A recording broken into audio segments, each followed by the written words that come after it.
Bonsoir, nous sommes le 12 novembre. Bienvenue pour une nouvelle édition de votre journal d'information locale, l'essentiel de l'actualité du jour. Et il sera aujourd'hui question de la colère des médecins. Tous les syndicats de médecins libéraux appellent à fermer les cabinets demain, 13 novembre, pour protester contre le projet de loi de Marisol Touraine. Le texte sera examiné en deuxième lecture à l'Assemblée nationale en début de semaine prochaine. Le 12 novembre 2014, voici tout juste un an, le robot Philae transporté par la sonde européenne Rosetta se posait sur la comète Tchouri, une réussite à laquelle l'université de Versailles 50 ans en Yvelines s'associe. Nous revenons sur cet événement historique. Écrivain, journaliste, dessinateur, exilé en France, ce dimanche à Voisins-le-Bretonneux, un après-midi de témoignages, de lecture et de musique est annoncé. Nous en parlerons avec nos invités. Jacques Fournier, directeur des itinéraires poétiques de la communauté d'agglomération de 50 ans en Yvelines, et également en plateau Diane Akizimana, journaliste burundaise exilée. Dans l'actualité également, la journée de grève des agents de 50 ans en Yvelines prévue demain, vendredi. L'intersyndicale CGT-CFDT en est à l'origine. Mot d'ordre, s'opposer à la remise en cause de leur temps de travail.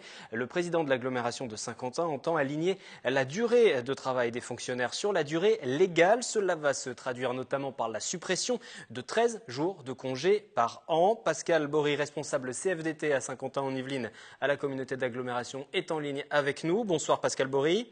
Bonsoir. Mardi, cette semaine, en tout début de semaine, une réunion a été organisée entre les syndicats, les représentants du personnel et également les élus de la communauté d'agglomération de Saint-Quentin. Comment se sont déroulées ces discussions? On imagine que vous n'avez pas trouvé d'accord puisque le préavis de grève pour demain a été maintenu. Donc le préavis pour demain est bien maintenu. Nous n'avons pas trouvé d'accord sur le temps de travail.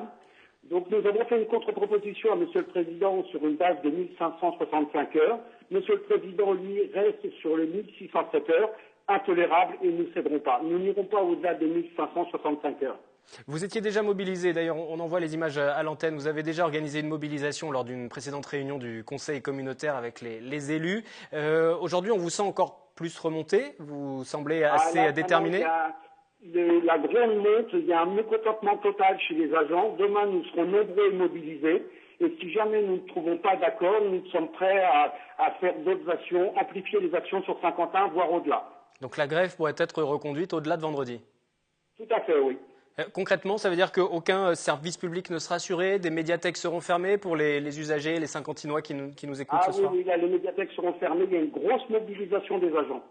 Mobilisation des agents, et vous nous l'avez dit, mobilisation qui va se poursuivre demain. Manifestation, vous allez vous regrouper au siège de la communauté d'agglomération sur Trappes, c'est ça? Donc nous serons à 9h30 sur le parking du siège de la communauté d'agglomération. Nous organiserons une AG pour rendre compte aux agents de les discussions qu'il y a eu avec le président et de décider des suites à donner.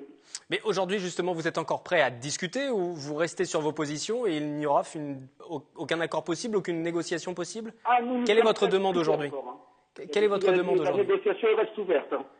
De votre côté, la négociation reste ouverte. Très bien. Nous ferons le point, la suite de ce dossier dans nos prochaines éditions du journal. Merci Pascal Bory, responsable CFDT à la communauté d'agglomération de Saint-Quentin en Yvelines. Vous l'avez entendu, demain journée de grève pour les agents de l'agglomération de Saint-Quentin en Yvelines. Une autre colère qui va se faire entendre aussi demain, c'est celle des médecins. Une journée santé morte est en vue. Tous les syndicats de médecins libéraux appellent à fermer les cabinets pour protester contre le projet de loi de Marisol Touraine. Une mobilisation contre l'obligation du tiers payant, le reportage de Fanny Bourdillon. Cela fait 1 an et demi qu'ils manifestent. Demain, vendredi 13, les médecins libéraux vont frapper un grand coup contre la loi santé de Marisol Touraine. Près de 90% d'entre eux devraient fermer leur cabinet. Ils ont nommé leur mouvement le Black Friday. Là, on en a un petit peu assez. On était des gentils médecins, on était des gentilles professions libérales. Et là, demain, on va faire vraiment une manifestation nationale qui va un peu paralyser le pays. On en est réduit à ça parce que personne ne nous écoute au niveau du gouvernement. Dans leur ligne de mire, la généralisation du tiers payant à tous les assurés. Selon les syndicats de médecins, cette mesure ajouterait de nouvelles tracasseries administratives et risque de se traduire par de nombreux impayés. Les impayés, c'est pas qu'on les craint, c'est qu'on sait que les pharmaciens qui sont en tiers payant depuis des années ont une marge de 10% d'honoraires non payés. Soit parce que les informations de la carte vitale sont périmées, soit parce que la sécurité sociale estime que cette prescription ne doit pas être faite, mais c'est tout un lot qui est bloqué.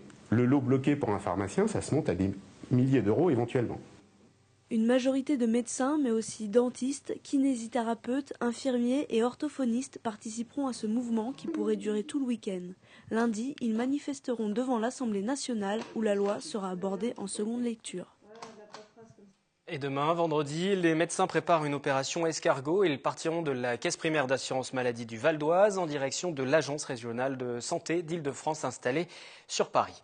Retour à présent sur les commémorations du 11 novembre de l'armistice de la Grande Guerre de 14-18. Pour ce 97e anniversaire, la commune d'Elancourt a rajouté un nom à son monument aux morts. Marcel Durand, mort pour la France à l'âge de 24 ans. Il ne figurait pas sur la stèle jusqu'à présent. Le sujet est signé William L. Voilà l'original. Donc on est parti à partir de ça, donc du livre d'or de la commune d'Elancourt, où on voit bien apparaître Durand Marcel Gustave, donc sa date de naissance, son régiment et sa date de décès. Marcel Durand est un de ces héros oubliés par l'histoire, pourtant mort pour la France durant la Grande Guerre. Son nom n'a jamais figuré sur le monument aux morts de la commune d'Elancourt. Une erreur corrigée presque 100 ans plus tard par Doris Busset, membre de l'association Racine. J'ai présenté à nos adhérents les livres d'or des communes de France, où sont répertoriés tous les soldats qui sont morts pendant le conflit. Donc c'est ainsi que nous avons retrouvé un certain Durand, qui est inscrit sur le livre d'or de la commune d'Elancourt et qui n'apparaît pas sur le monument aux morts. Les livres d'or n'ayant été instaurés qu'en 1929 alors que les monuments aux morts ont été érigés dès 1920. Un problème donc assez fréquent. Chaque année en France, ce sont plusieurs poilus qui ressortent de l'oubli. Je pense que c'est important de pouvoir les honorer chacun. On en avait 10 avant, on en a 11 maintenant. Peut-être on en trouvera d'autres, on ne sait pas, puisqu'on va continuer à creuser. C'est un moment solennel, d'hommage et de gratitude à l'égard de cet homme qui, sur le champ de bataille, a fait don de sa vie à la France. Nous nous inclinons devant la mémoire du soldat Marcel Durand. C'est ce mercredi 11 novembre 2015 que le nom de Marcel Durand vient rejoindre celui des 10 autres poilus d'Elancourt morts pour la patrie. Arrivé en 1911 dans la commune, Marcel Durand était âgé de seulement 20 ans lorsque la guerre a commencé. N'ayant pas de descendants, ce sont plus d'une centaine d'Elancourtois qui étaient présents et qui lui ont rendu hommage, ainsi qu'à ses frères d'armes. Chaque personne est un destin individuel, mais fait partie d'un ensemble. Et rajouter un nom aujourd'hui de quelqu'un qui ne l'avait pas été, c'est quelque chose de tout à fait essentiel. On lui doit notre vie, notre liberté, on lui doit beaucoup. Une journée placée sous le signe du rassemblement, peu importe la génération, une seule chose compte aujourd'hui, le souvenir. Après des lectures de lettres de poilus, discours et dépôts de gerbes, tous ont rejoint la ferme du Mousseau pour assister au vernissage d'un événement sur la Grande Guerre, une exposition dans laquelle Marcel Durand prend une place qui lui était due depuis 97 ans. Et puis mardi se tenait la journée défense et citoyenneté à la Maison des Sports de Plaisir organisée par le service national. Cette journée est obligatoire pour tous les jeunes de 16 à 18 ans. Une cinquantaine de jeunes plaisirois, plaisiroises convoqués pour cette journée accompagnée d'une exposition consacrée à la France libre et le témoignage de Jean-Baptiste Grassin. C'est un des derniers combattants de la France libre. L'homme de 94 ans a tenu à transmettre son expérience aux adolescents. Écoutez. Mon objectif, c'est de tâcher de faire comprendre l'importance qu'il y a de servir le pays dans lequel on est né et tâcher de leur faire savoir, rappeler ce qu'est la parole de quelqu'un qu'on ne donne pas comme ça, ou bien on ne la donne pas, et une fois qu'on l'a donnée, on la respecte. Je reçois à présent en plateau Jacques Fournier, directeur des itinéraires poétiques. C'est une des missions poésie de la communauté d'agglomération de Saint-Quentin. Bonsoir. Bonsoir également à Diane Akizimana. Bienvenue sur notre plateau. Vous êtes journaliste du Burundi. Vous avez quitté votre pays en 2014. On va y venir. On va écouter votre témoignage dans un instant. Jacques Fournier, le 15 novembre, ce sera la journée des écrivains persécutés. À cette occasion, à la salle de la Tour, à Voisins-le-Bretonneux, après-midi, témoignage, lecture, musique à partir de 15h. Diane va donc y participer. L'objectif, c'est de montrer que la liberté d'expression dans le monde va mal aujourd'hui, en fait. Oui, elle va très mal, et elle va de plus en plus mal quand on voit ce qui se passe à travers le monde. Oui, là, c'est notre mission dans ce service aux habitants de la poésie que nous animons avec mon équipe, c'est-à-dire montrer que cette parole, qui n'est pas seulement celle des poètes, dans cette occasion, dans cette semaine-là que nous organisons depuis 5 ans. Parce qu'elle est journaliste. Elle est journaliste, on va recevoir un dessinateur de presse iranien, un dramaturge, etc. Voilà, cette parole multiple, elle doit être entendue, et on sait qu'elle est bridée dans de nombreux pays, une grande majorité de pays d'ailleurs sur Terre, et c'est ça qui est complètement dramatique, et ça ne va pas en s'arrangeant. Parce que ce n'est pas la première fois que c'est organisé sur Non, c'est la 5e. Voilà, c'est la 5e édition. Et la journée, c'est complètement associé au 15 novembre, qui est la journée internationale de l'écrivain en prison. Or, c'est un événement qui existe depuis plus de 30 ans, dont on ne parle que très très peu en France, pays des droits de l'homme. C'est quand même assez surprenant. Et vous qui organisez cet événement sur Saint-Quentin depuis 5 ans, vous nous dites la situation globalement moi je m'en rends compte avec les écrivains que je reçois. L'an dernier, on avait reçu des écrivains syriens. C'est vrai que la Syrie est une dictature depuis très longtemps, mais ça ne va pas en s'arrangeant, et on le sait très bien. Il suffit de regarder l'actualité. Le Burundi a connu des périodes beaucoup plus calmes. Il y a 10 ans, j'aurais pas invité de poètes ou de journalistes burundais. Voilà, il y a des choses qui bougent un petit peu partout. On peut inviter, j'aurais pu inviter aussi des dessinateurs de presse français.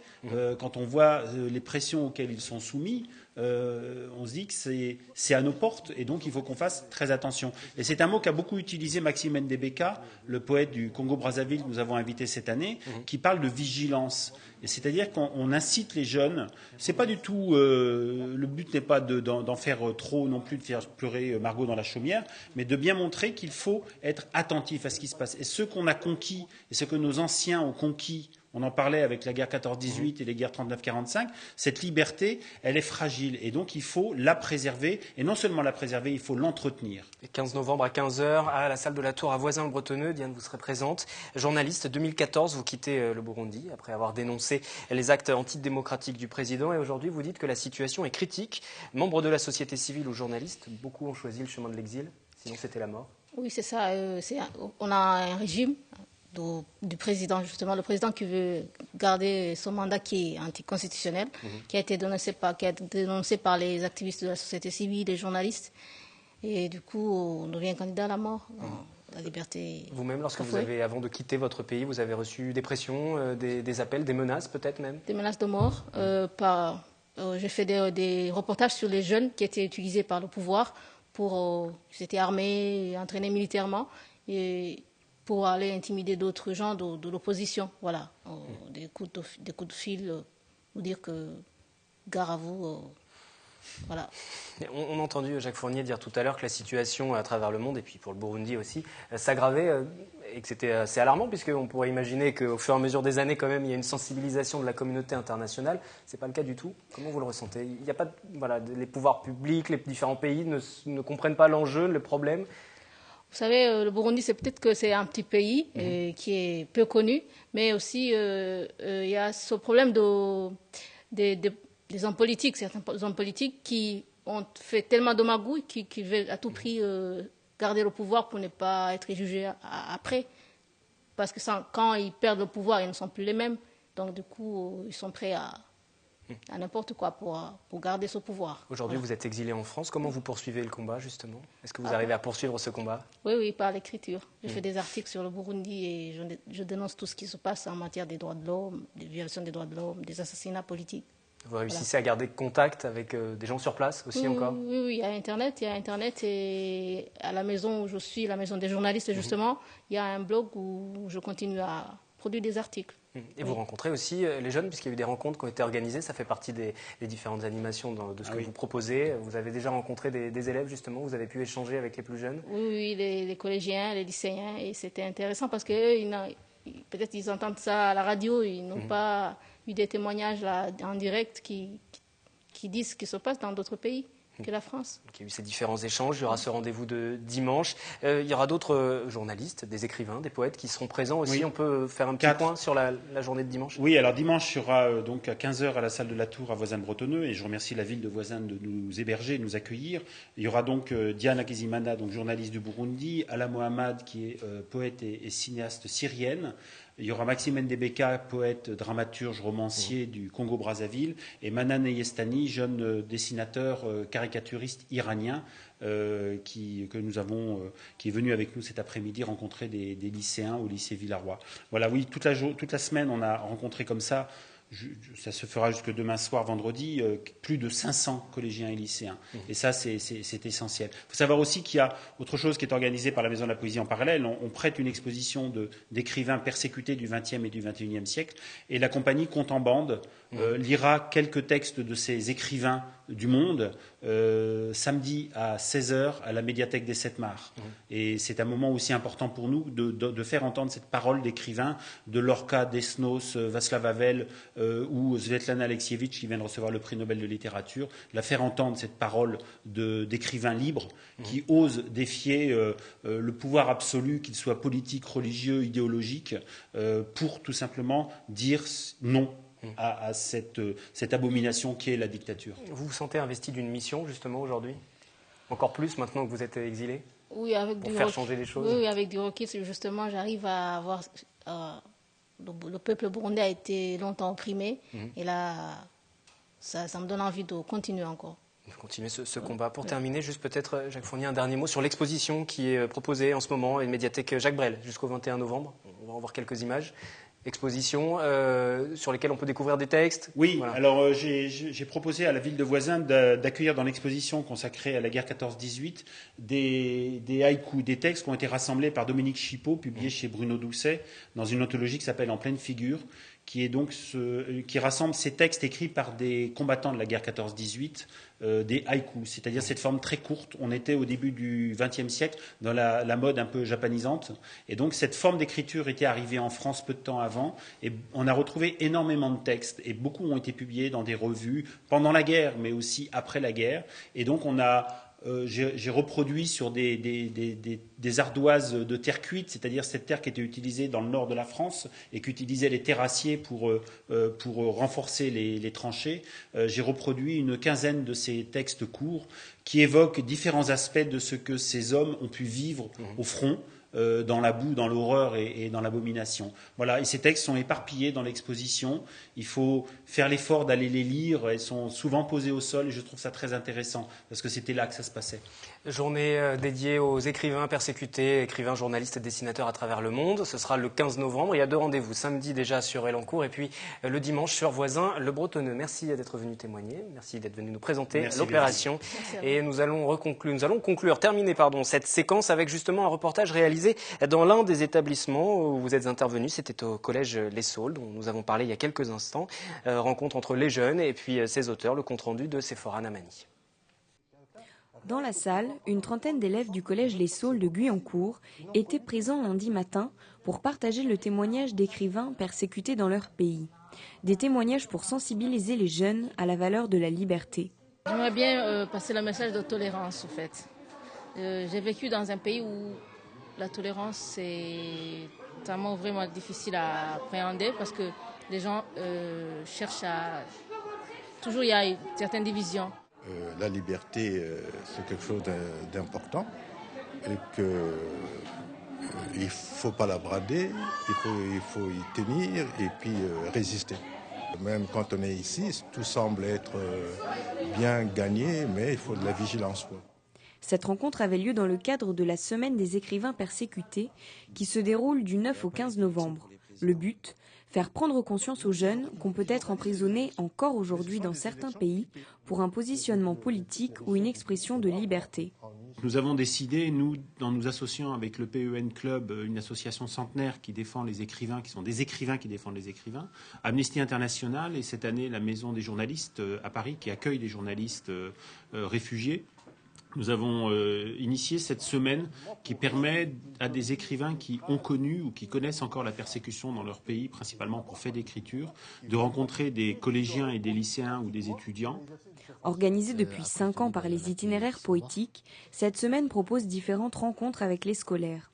Elle se prolongera jusqu'au 15 novembre, journée internationale des écrivains en prison qui existe depuis 30 ans. Un tout autre sujet à présent. Il y a un an, nous vous en avons d'ailleurs parlé, dans ce journal, l'Europe réussissait un exploit historique, l'atterrissage de Philae le 12 novembre 2014. Le robot délivré par l'orbiteur Rosetta s'est posé sur la comète Chury après un très long voyage. À l'occasion de cet anniversaire, nous allons faire le point sur cette aventure avec Mélanie Poquet. Bonsoir Mélanie. Bonsoir. Alors, en un an, il y a plusieurs éléments qui ont été rapportés, et notamment la grande porosité de la comète, avec 80% de Chury, c'est donc une éponge ou une pierre ponce. C'était une grande surprise. Il y a aussi le fait que la comète est composée de 2 lobes posés l'un sur l'autre. C'est une découverte qui pourrait faire avancer les connaissances sur l'histoire de notre système solaire. Philae et Rosetta se sont mis au travail dès l'atterrissage du robot. Écoutez Annie-Chantal Levasseur-Regour, elle est chercheure émérite et grande spécialiste des comètes. Le fait de pouvoir vraiment constater qu'il est vrai que, par exemple, les noyaux cométaires sont très peu denses. Il est vrai qu'ils ont dû se former en douceur aux confins du système solaire. Il est vrai que les poussières cométaires sont extrêmement peu denses et riches en composés carbonés. Il est vrai que tout cela a pu peut-être contribuer à apporter, non pas de la vie, mais des molécules nécessaires à l'apparition de la vie sur Terre. Tout ça, c'est absolument bouleversant. Autre grande découverte, celle faite le 28 octobre, annoncée par l'Agence européenne spatiale, il y aurait aussi de l'oxygène sur Chury. Ce qui a été découvert, donc, c'est de l'hydrogène moléculaire, O2, qu'on appelle au lycée le dioxygène, et tous les modèles de formation des nuages moléculaires denses imaginaient qu'il était impossible qu'il y ait de l'hydrogène moléculaire. Maintenant, on n'a pas le choix, il est là. Et donc, on se rend compte justement que les modèles de la température de ces nuages moléculaires, eh bien, n'étaient pas aussi précis que ce que nous savons aujourd'hui. De nombreuses découvertes donc depuis un an, et pourtant Philae, lors de son atterrissage, a fait peur aux chercheurs. Ça a été laborieux. C'était laborieux, il a fait 7 heures de descente. Le robot, pendant plusieurs heures, il a rebondi. Donc il a fallu, les scientifiques ont attendu de savoir où il était, et ces rebonds ont été une surprise parce que les équipes pensaient que Philae s'enfoncerait sur la surface de la comète. Et ce moment, finalement, a énormément marqué les chercheurs. Je vous propose d'écouter à nouveau Annie-Chantal Levasseur-Regour. On le reconnaîtra toujours, ce qui était le plus bouleversant, c'était de regarder par exemple l'approche de Philae sur le noyau et ses rebonds successifs. Et je pourrais dire qu'il y a eu presque un roman policier pour arriver à comprendre comment, par plusieurs expériences, quels ont été ces rebonds successifs, quelle est sa position finale. Sa position finale, Wilfried, elle a été compliquée à trouver parce que finalement, avec ses nombreux rebonds, Philae a atterri dans un lieu très peu ensoleillé. Il est couché sur le côté, il tient sur 2 pieds au lieu de 3. Donc cet atterrissage compliqué a notamment modifié la mission. Le robot a finalement travaillé seulement 3 jours en novembre 2014. Il s'est endormi faute de batterie. Il a réussi à se réveiller en avril dernier avant de se rendormir. Et malheureusement, depuis la mi-juillet, Rosetta n'a plus du tout aucun contact avec lui. On savait que la première partie de la mission durait une soixantaine d'heures, ce qui a été le cas. On espérait que l'ensoleillement permettrait à Philae de recharger ses batteries et de pouvoir poursuivre ses opérations plus longtemps, plusieurs semaines, plusieurs mois. Malheureusement, Philae étant tombé dans sans doute une cavité, un trou, on a dû s'en tenir à ces 3 jours d'opération. C'est 3 jours d'opération pour une longue mission, même s'il y a eu quelques difficultés, on l'a vu, puisqu'il n'y avait plus de soleil pour alimenter les batteries de Rosetta. Le projet remonte à 1993, au siècle dernier, date à laquelle il a été approuvé par le comité de programme scientifique de l'ESA. Vous l'avez dit, Wilfried, c'est approuvé en 1993. Il a été lancé le 2 mars 2004 et l'atterrissage donc le 12 novembre 2014. J'étais au Latmos l'an dernier pour filmer l'atterrissage et je peux vous dire qu'il régnait dans la salle une très grande émotion. Pas sur la comète, non, je n'étais pas sur la comète. Je vous avoue que ça aurait été une belle aventure. Oui, c'est sûr. Et notamment par rapport à cette belle émotion, je vous propose de réécouter la réaction de Philippe Kécut. Il est directeur du Latmos, le laboratoire Atmosphère Milieu Observation Spatiale à Guyancourt. On pense des gens qui ont travaillé depuis très très longtemps et qui là voient le fruit se réaliser de leurs efforts et puis donc voilà, mis en lumière le travail des gens sur cette mission qui est emblématique. En tout, 11 expériences sur la sonde Rosetta, une dizaine sur Philae. Vous le disiez tout à l'heure, c'est une mission européenne à laquelle ont participé des chercheurs français, mais aussi des Saint-Quentinois.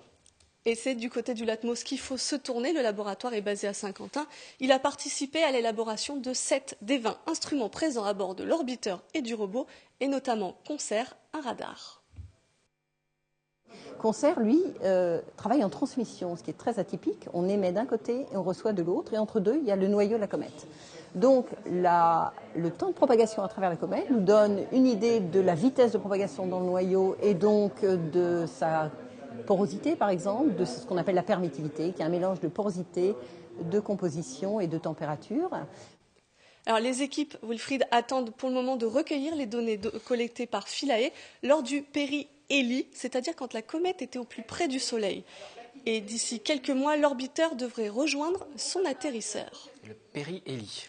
On découvre des nouveaux mots. Rosetta va se rapprocher de toute façon de la comète pour observer les modifications après son passage près du Soleil.